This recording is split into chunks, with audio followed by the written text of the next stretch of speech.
Hello, everybody. This is Meta. This piece is based on the World Bank report for educational systems in East Asia and the Pacific, including the Philippines. The Philippines has performed poorly in recent years in international educational assessments.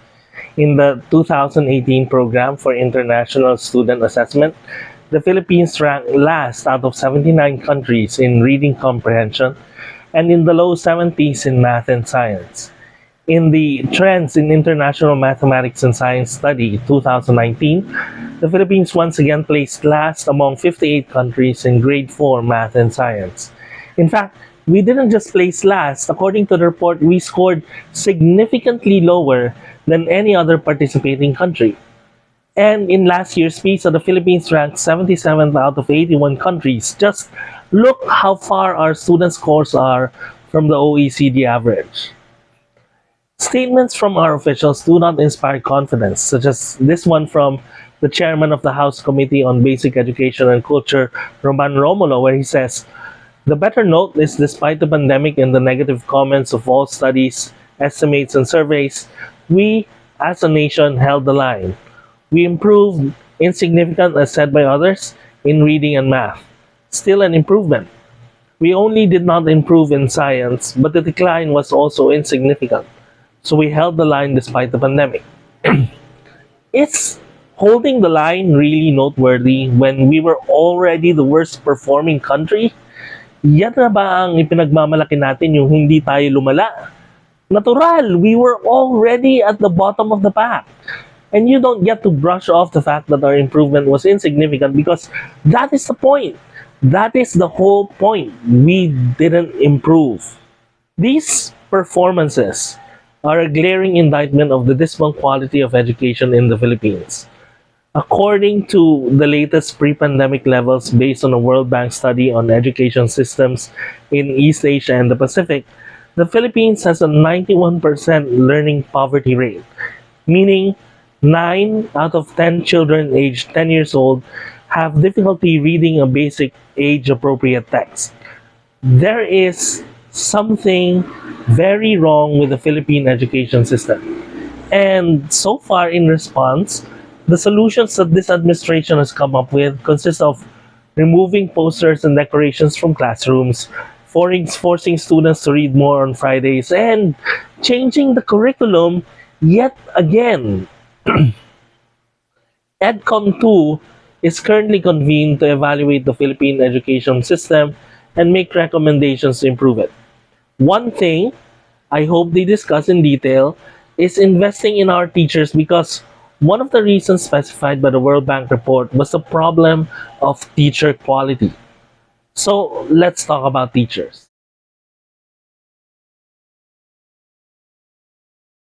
If this piece runs too long for you, the short version of this is that nothing we do in terms of curriculum, assessment, or pedagogy is going to work until we raise the quality of teaching in this country, and that starts with raising teachers' pay.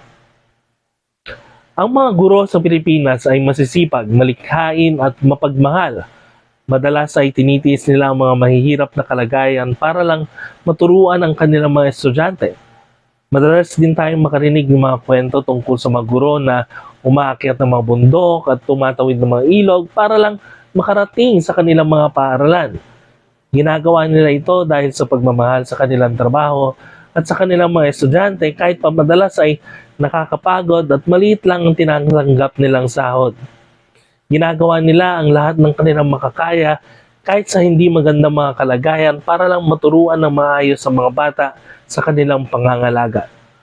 Tunay na bayani ang mga guro sa ating bansa at kung yun lang ang kailangan sa pagiging guro, atin na ang mga pinakamagagaling sa buong mundo. Pero, kailangan nating harapin ang katotohanan na pagdating sa kaalaman sa mga asignaturang kanilang tinuturo, dito marami sa ating guro ang nagkukulang.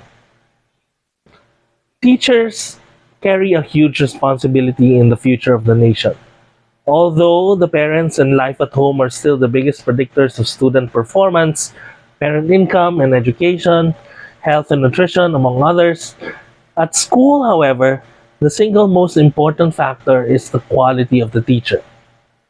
Expert teachers can go beyond the information provided in textbooks and teach them with a variety of techniques. They can manage a classroom with diverse personalities, interests, and skills, and will be more capable of inspiring inquiry and critical thinking and igniting love for their subject even among challenging students. According to a study in Vietnam that followed the performance of average performing grade 2 students, a student who had a much better teacher than the other would, by the time the students were in grade 5, be performing in the upper third of his class compared to the lower third for the student who received a lesser quality of teaching.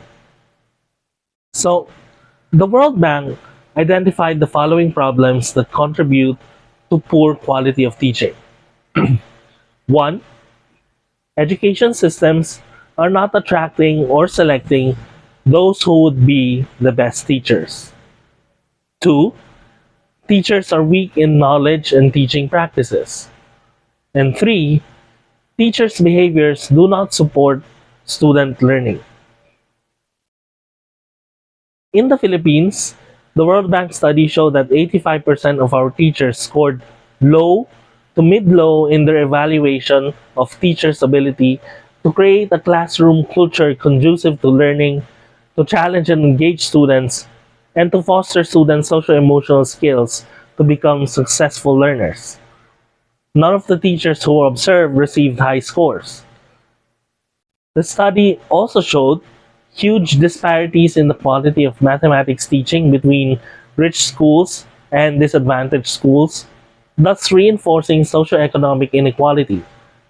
The World Bank also found that 40% of students said that their teachers were sometimes or often absent from class. Also, fewer than one-third of all grade 5 students reported having daily mathematics and language lessons. In terms of content knowledge, a 2015 study by the World Bank showed that the average Filipino elementary or high school teacher could answer only less than half of the questions on subject content tests correctly in subjects other than English.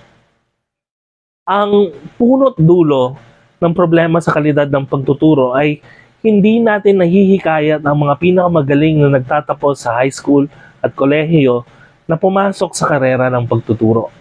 At naiintindihan ko na malaki ang pangangailangan ng bansa sa mga dagdag na guro, kung kaya hindi maaaring maging choosy, kumbaga sa kung sino ang tatanggapin bilang guro. Ganun pa man, huwag sana nating ikompromiso ang kalidad ng pagtuturo sa Pilipinas. Ang simpleng dahilan kung bakit hindi pumapasok sa pagtuturo ang mga pinakamahuhusay na estudyante sa Pilipinas ay dahil napakaliit ng sahod ng isang guro, lalo na pag kinumpara sa sahod ng mga doktor, abogado, inhinyero, at mga trabahong may kinalaman sa teknolohiya. Hindi mahihikayat ang pinakamahusay na estudyante na tumuloy sa pagtuturo kung hindi man lang kayang tapatan ang sahod na maaari nilang makuha sa ibang trabaho. Kasabay pa nito ang hindi magandang mga kondisyon sa pagtuturo, katulad ng kakulangan sa classroom, textbook at teknolohiya. Dahil dito, ang mga guro sa Pilipinas ay madalas na nagtatrabaho sa kondisyon na puro kayod para sa maliit na sahod. Samantala, dahil sa malaking pangangailangan sa guro, may reputasyon ng mga kolehiyong may kurso sa edukasyon na kahit sino ay maaaring pumasok dito. Kaya nakakarinig tayo ng mga ibang komento katulad nitong ibinahagi ni Professor Clarita Carlos. The empirical evidence suggests to us that effective learning happens on the basis of two factors. First, the mastery of the subject matter by the teacher, and two, a fairly high level of motivation by the student, and they are interacting. Therefore, if you want to do any policy changes, that means you pay attention and you invest on the teacher. I remember, ang uncle ko sabi niya dun sa isang bobo kong pinsan, ay nako kasi mahina naman ulo mo, mag-teacher ka na lang kaya o mag-military. Oh my God! Yung bobo yung gagawing teacher, no?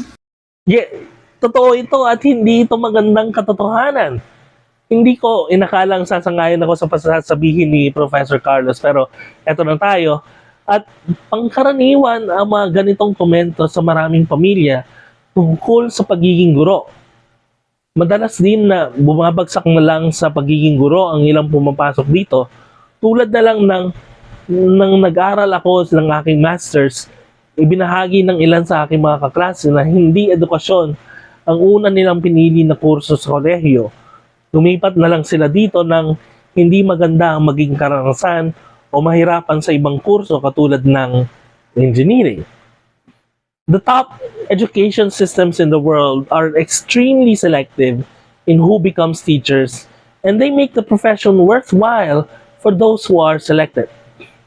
We could learn a thing or two from these systems on how to select who becomes teachers in the first place. For example, in Finland, applicants undergo a rigorous selection process. Only about 10% of all applicants are even accepted into teacher education programs. Before they are selected, applicants are interviewed and undergo tests and demonstrations to show they have the right attitude and aptitude for teaching. And that's just to study to become a teacher. All teachers in Finland have a master's degree either in education or in their field, which ensures expertise in teaching and in the subject matter. These high standards in the selection process allow the country to put a lot of trust in their teachers and give them autonomy in terms of curriculum, pedagogy, and assessment in their classrooms. In Singapore, candidates are selected from the top 1/3 of secondary education graduates. They then undergo a demanding training regime, which includes compulsory contract teaching and formal study at the National Institute of Education in Nanyang Technological University. And those who are selected receive a scholarship and are paid a stipend for the duration of their teaching. If our teachers are performing poorly in assessments of their subject knowledge and pedagogical techniques, then something is very wrong with the way we are training and selecting teachers in this country. The World Bank identifies the 4 C's of effective teacher training programs. 1. Focus on content knowledge, which is meant to ensure that teachers are experts in the subjects they teach. 2. Opportunities to practice what they learn with colleagues, which is meant to ensure the quality of their pedagogy before they face students. 3. Continued support through follow-up visits to teachers in order to address challenges in transferring lessons learned in training to actual classroom practice. And 4, career incentives through promotion or increased salary to encourage continuous learning and greater effort from the teachers. Sa kabila ng pagiging bukang bibig ng gobyerno na magbigay pugay sa kabayanihan ng mga Pilipinong guro, wala silang ginagawa na kahit ano para mamuhunan sa pagsulong ng kalidad ng pagtuturo sa Pilipinas at para sa kaginhawaan ng pamumuhay ng mga guro. Para bang ginagawa nilang palusot ang kabayanihan ng mga guro para sabihing sanay na sa pagsasakripisyo ang mga guro at hindi naman nila ginagawa ang serbisyo nila para sa pera, kaya dapat makontento na lang sila sa kahit na maliit na sahod. Bayani ang mga guro, wag natin silang gawing martir. Kung seryoso ang ating mga opisyal sa pagpapatatag ng sistema ng edukasyon sa bansa, at yan ang malaking tanong, kailangan mamuhunan tayo ng malaking pera sa pagtuturo at pagsuporta sa ating mga guro. The United Nations recommends a national education budget of at least 6% of the GDP. In the Philippines, our education budget has consistently been, on average, less than 4% of the GDP. However, it's not enough to simply raise the budget. It must also come with different spending patterns on infrastructure, technologies, research and training, and professional incentives for teachers. To strengthen the quality of teaching, we must 1. Attract and select more effective teachers. 2. strengthen teachers' knowledge of their subject matter and their teaching skills. And 3, incentivize teacher effort. So, here are a few steps that we may take in that regard. 1, raise teachers' pay to attract more of the best and brightest graduates to pursue careers in teaching. 2, give scholarship incentives to those pursuing education-related courses. You could even implement a system where students who achieve a certain performance in high school are automatically accepted to teacher education programs. 3, raise teachers' pay to ensure good quality of life for teachers so that they don't have to worry about food or rent or healthcare and are able to focus on their professional development and devote their attention to the responsibilities of caring for the youth of the nation. 4, we could develop a straight to master's program in teaching similar to intermed courses for medicine that emphasizes subject content and pedagogical knowledge with plenty of opportunities to practice and get feedback. And 5, raise teachers' pay because as heroes who mold the future of the nation, they freaking deserve it. Sa kanyang basic education report nitong nakaraang Enero, nagbigay pugay na naman ang pangalawang pangulo sa kabayanihan ng ating mga guro. Ngunit wala pa rin siyang binanggit tungkol sa pangunahing hiling ng mga guro na itaas ang kanilang sahod. Hindi hinihiling ng mga guro na yumaman. Pero karapatan nila ang sapat na sahod na karapat-dapat sa halaga ng serbisyong ginagampanan at responsibilidad na dinadala nila. Kung seryoso ang EDCOM sa pagtaas ng kalidad ng edukasyon sa bansa, sana ay seryoso nilang pag-usapan ang pagtaas ng sweldo ng mga guro dahil walang katuturan ang anumang pagbabago na gagawin natin hanggat hindi natin itinataas ang kalidad ng pagtuturo sa Pilipinas. Hindi concert ang kailangan ng mga guro. Ipakita natin ang pagpapahalaga sa kanila sa pag-alaga sa kanilang pamumuhay para mabigay nila ang lahat ng kailangan ng ating mga kabataan. Sa ngayon, hindi nakakakumpiyansa ang mga pahayag mula kay Vice President Sara Duterte tungkol dito. Hanggang ngayon, pinag-aaralan pa rin daw ang polisiyang ito. Mas inuna pa ng Vice Presidente ipaglaban ang kanyang pinakamamahal na confidential funds na para umano sa seguridad at kapayapaan. Madam VP, kung may matinuman kayong gagawin sa inyong panunungkulan, sana ay gawin niyong prioridad at advokasya ang pagtaas ng sahod ng mga guro imbis na aksayahin ang pondo ng bayan sa mga gawa-gawang problema na kailangan pang itago sa taong bayan ang pinagagastusan ng aming pera.